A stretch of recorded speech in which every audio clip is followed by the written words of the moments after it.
Assalamualaikum warahmatullahi wabarakatuh.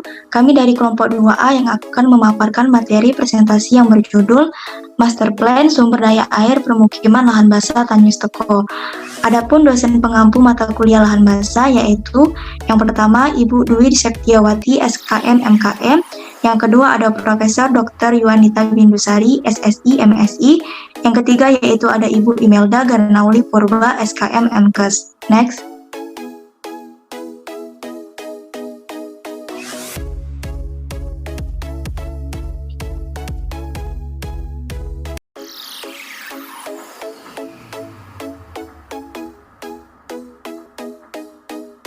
Adapun anggota kelompok 2 yaitu yang pertama ada Ayu Wulandari, yang kedua saya sendiri Clarissa Pilianita, yang ketiga ada Dia Anugrah, yang keempat ada Laras Aulia, dan yang kelima ada Rizka Agustina. Next.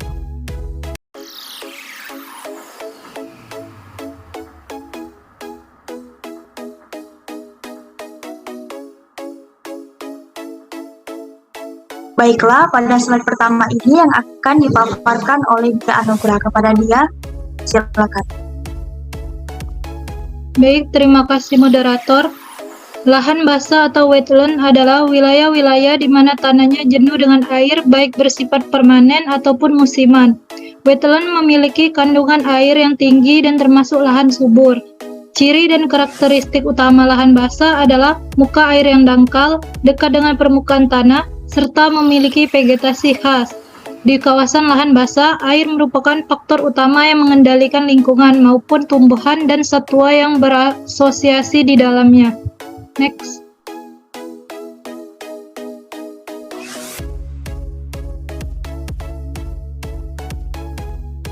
Lahan basah ini memiliki banyak manfaat. Di antaranya pemasok air bersih, menyaring air dari limbah berbahaya, sumber mata pencaharian dan pakan manusia, pusat keanekaragaman hayati, peredam bencana alam seperti banjir, kebakaran, abrasi, dan intrusi air laut, menghasilkan material alam yang bernilai ekonomis sebagai sarana transportasi dan sebagai lokasi pendidikan dan penelitian. Next.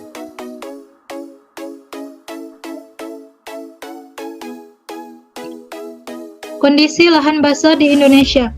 Bisa dilihat pada gambar tersebut bahwa Indonesia memiliki berbagai macam tipe lahan basah.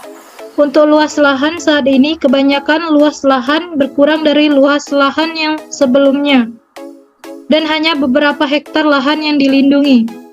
Next.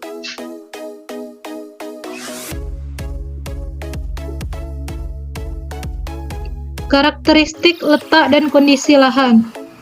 Lahan basah ini terletak di Tanjung Steko, desa yang berada di Kecamatan Indralaya, Kabupaten Ogan Ilir, Sumatera Selatan. Secara geografis, desa Tanjung Steko memiliki wilayah seluas 24,69 km persegi.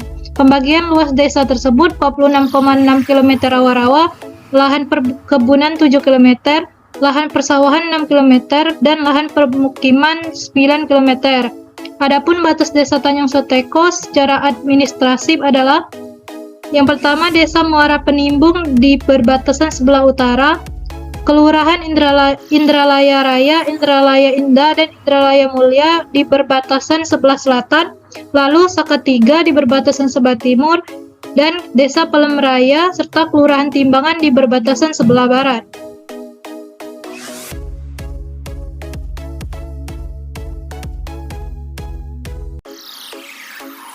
Kondisi lahan.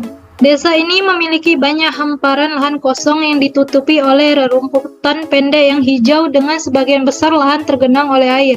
Lahan tersebut saat ini dimanfaatkan oleh peternak untuk memberi makan sapi-sapinya. Untuk tekstur tanah di lahan ini tidak terlalu padat. Jika terinjak meninggalkan jejak karena lahan ini selalu lembab akibat genangan air. Selain itu, area lahan ini berseberangan dengan sungai yang hanya dibatasi oleh jalan aspal yang cukup tinggi. Selanjutnya, materi akan dilanjutkan oleh rekan saya, Laras Aulia. Baik, di sini saya akan menjelaskan permasalahan di Tanjung Steko. Sumber daya air adalah salah satu sumber daya alam yang berguna atau potensial bagi manusia dalam memenuhi kebutuhan sehari-hari di berbagai sektor kehidupan. Sumber daya air termasuk sumber daya alam yang tidak hidup namun dapat diperbarui.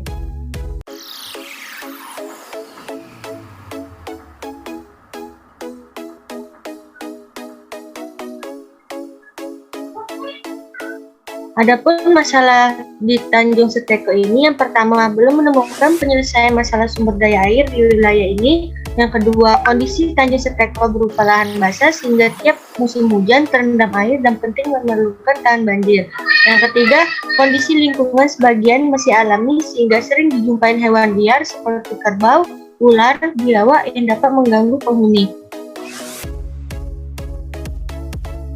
Nah, di sini ada masalah lingkungan. Yang pertama, terdapat banjir.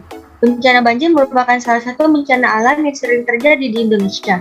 Badan Nasional Penanggulangan Bencana mendefinisikan banjir sebagai peristiwa di mana terendamnya suatu daerah karena volume yang meningkat.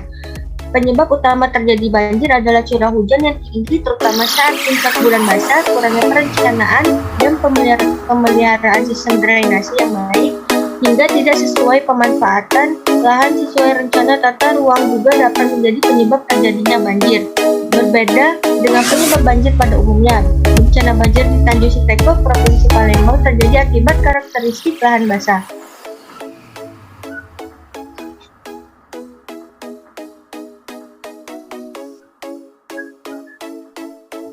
Yang kedua, ada pun kekeringan. Kekeringan menyebabkan penetrasi oksigen meningkat di tanah basah, menyebabkan peningkatan oksidasi bahan organik dan berkurangnya spesies anorganik, misalnya sulfida. Oksidasi bahan-bahan ini dapat menyebabkan pengasaman tanah, mobilisasi logam, dan dampak negatif terhadap kualitas air. Peningkatan oksigen dalam profil tanah juga mempengaruhi siklus biogekimia dengan peningkatan produksi nitrooksidan, penurunan produksi metana. Pengaruh kekeringan berbeda antara jenis dan subtipe tanah gambut dan tanah mineral.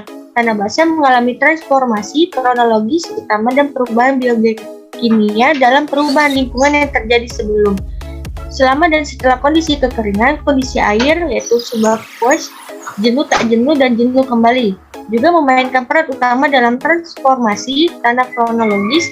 Tanah mungkin tidak mudah pulih di antara kekeringan parah dan sebaliknya memasuki kondisi stabil alternatif. Tinjauan ini menyoroti kesenjangan substansial dalam pemahaman kita tentang efek kekeringan pada tanah basah dan menunjukkan bahwa studi sebelumnya mewakili wilayah geografis yang relatif kecil. Baik, saya kembalikan ke rekan saya, Rizka Agustina. Baik, di sini saya akan menjelaskan tentang identifikasi sumber daya air. Menurut data statistik, total luas Tanjung Seteko adalah kurang lebih 24,69 km persegi.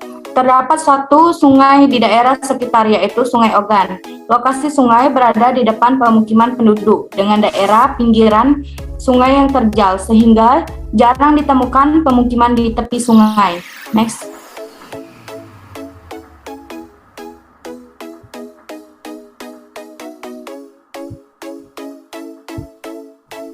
Berdasarkan hasil wawancara dengan informan, diketahui berbagai macam sumber air. Menurut masyarakat setempat, terdapat beberapa macam air berdasarkan sumbernya, yaitu sungai berdasarkan Peraturan Pemerintah Republik Indonesia Nomor 38 Tahun 2011 adalah alur atau wadah air alami atau buatan berupa jaringan pengaliran air beserta air di dalamnya, mulai dari hulu sampai muara dengan dibatasi kanan dan kiri oleh garis padan.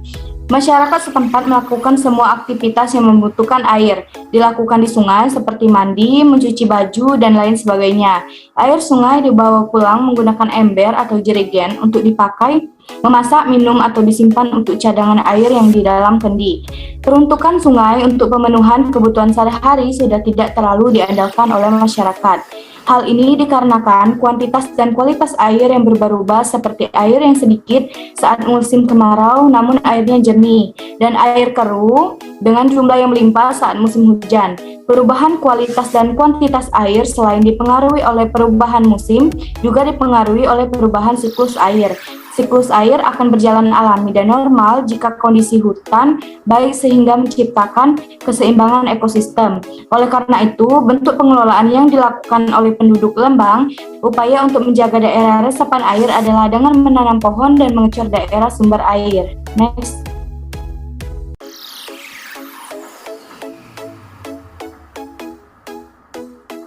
Di sini terdapat landasan hukum sumber daya air. Landasan hukum sumber daya air antara lain yang pertama Undang-Undang Nomor 7 Tahun 2004 tentang sumber daya air. Dalam undang-undang ini, negara menjamin hak setiap orang untuk mendapatkan air bagi kebutuhan pokok minimal sehari-hari, guna memenuhi kehidupannya yang sehat, bersih, dan produktif. Sumber daya air dikuasai oleh negara dan dipergunakan untuk sebesar-besarnya kemakmuran rakyat. Yang kedua, Peraturan Pemerintah Nomor 22 Tahun 1982 tentang tata pengaturan air. Kebijaksanaan pemerintah mengenai penyelenggaraan tata pengaturan air yang meliputi segala usaha untuk mengatur pembinaan seperti pemilikan, penguasaan, pengelolaan, penggunaan, dan pengawasan atas air beserta sumbernya, guna mencapai manfaat yang sebesar-besarnya dalam memenuhi hajat hidup dan kehidupan rakyat. Yang ketiga, Peraturan Menteri Pekerjaan Umum dan Perumahan Rakyat Nomor 9/PRT/M/2015 tentang penggunaan sumber daya air, mengatur penggunaan sumber daya air permukaan berupa penggunaan sumber daya air dan prasarananya sebagai media, penggunaan air dan daya air sebagai materi, penggunaan sumber air sebagai media, penggunaan air, sumber air, atau daya air sebagai media dan materi penggunaan sumber daya air dalam keadaan memaksa dan kepentingan mendesak. Next.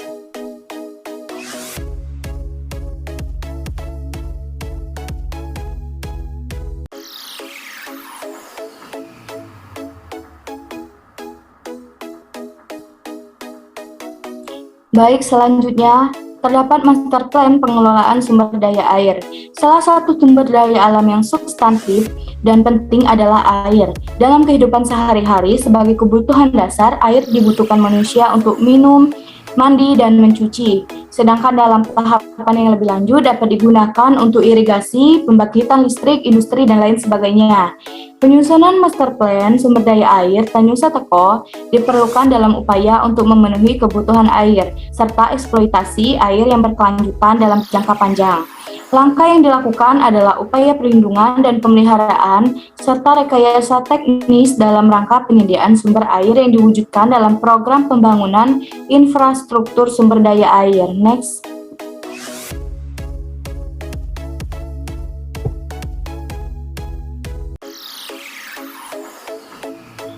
Baik, secara umum kondisi sumber daya air adalah yang pertama pola debit sungai sama dengan pola curah hujan. Yang kedua, kebutuhan air baku untuk kebutuhan domestik belum dikelola secara menyeluruh melalui sistem wilayah sungai. Penduduk mempergunakan air tanah. Yang ketiga, kondisi intensitas tanam jaringan irigasi cenderung baik dengan intensitas tanam rata-rata sekitar 239%. Yang keempat, kekurangan air di musim kemarau khususnya untuk irigasi diatasi dengan eksploitasi air tanah. Dan yang terakhir, lokasi yang ideal adalah Waduk Ngebel, Bendungan Bendo, dan Bendungan Badegan. Pengembangan SDA adalah melakukan kajian potensi di setiap DAS untuk mengetahui ketersediaan air untuk kebutuhan air baku baik irigasi, kebutuhan domestik, kebutuhan industri, dan kebutuhan perkotaan. Upaya pengembangan sumber daya air sehingga manfaat sarana bangunan pengairan dapat seoptimal mungkin. Baik, selanjutnya akan dilanjutkan oleh rekan saya Ayu Landari.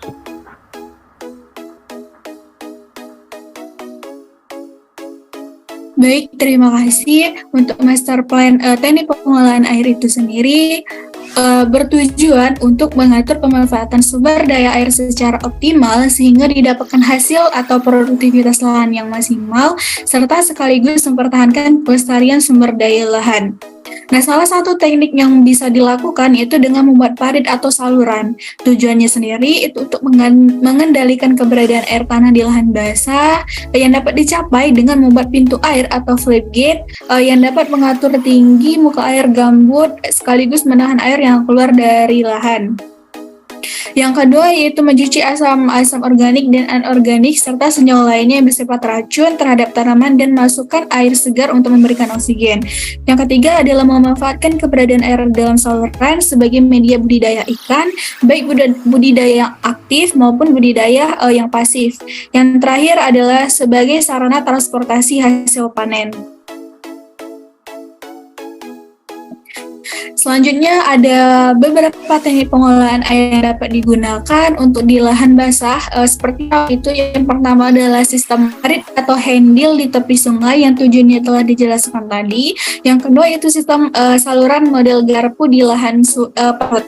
Dari samping itu terlihat gambar sistem saluran model garpu. Nah, pembuatan sistem ini sendiri itu untuk mencegah terjadinya pendangkalan aliran air masuk atau keluar dari petakan lahan dan disarankan untuk saluran secara terpisah antara saluran irigasi dan drainase atau dikenal dengan istilah sistem aliran satu arah. Saluran ini memerlukan dua buah saluran tersier yang berfungsi sebagai saluran irigasi dan saluran pembuang dan harus dilengkapi dengan pintu air otomatis. Untuk teknik yang ketiga yaitu dengan menggunakan teknologi pengelola air secara ekohidro. Di samping itu ada gambar di mana teknik ekohidro itu sendiri. Nah, teknik ekohidro itu sendiri adalah sistem tata kelola air di lahan basah untuk mengatur jumlah dan tinggi muka air berdasarkan zona dan kontur. Nah, penerapan teknologi ini memberikan manfaat bagi keragaman hayati, meminimalisir degradasi lahan gambut, pengurangan emisi karbon, dan meminimalkan ancaman bahaya kebakaran.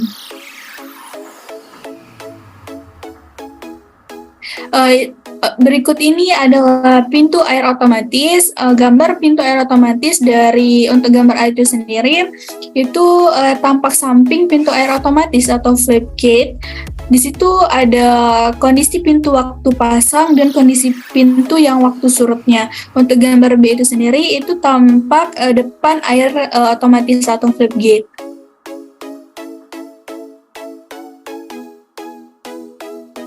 Selanjutnya yaitu masih mengenai teknologi ekohidro tadi. Nah, teknologi ekohidro ini sendiri mampu mencegah drainase yang berlebihan pada permukiman dengan pengelolaan air berdasarkan zonasi.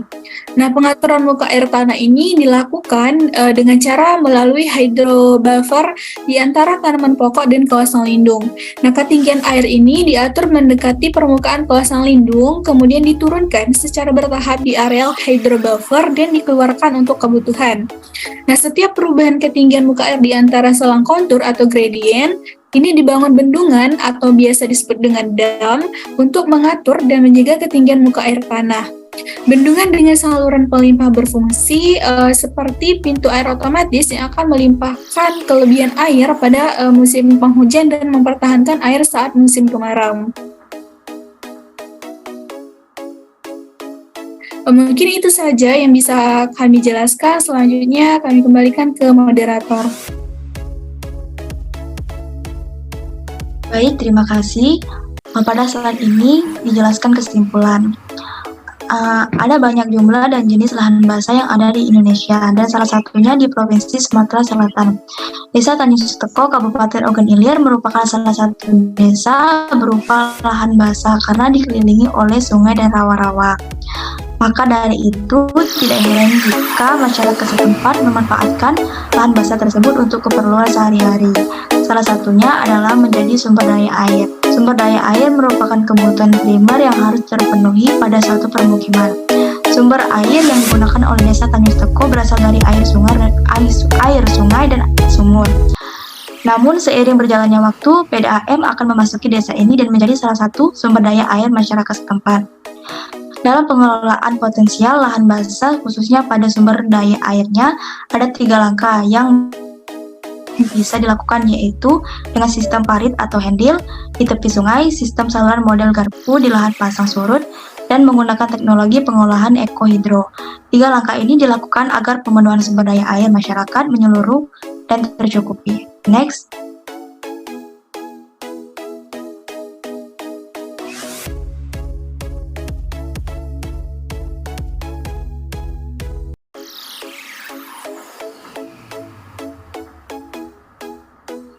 Ini ada dokumentasi hasil observasi kami di lahan basah Desa Tanjung Teko. Bisa dilihat di PPT. Next.